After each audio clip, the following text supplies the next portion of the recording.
కోపముంటే నేరుగా చూపకుండా ఇలా రాత్రిరంతా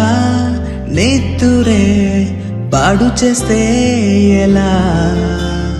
నేరముంటే సూటిగా చెప్పకుండా ఇలా మేలుకున్న కలలతో వేస్తావుగా సంకెలా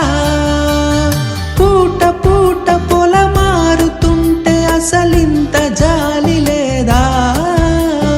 నేను కాక మరి నేల మీద తలిచేటి పేరు లేదా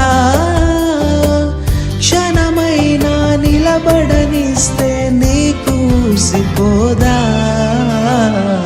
మేఘాలు లేకున్నా నా పైన ఈ వాన రాగాలు తీసే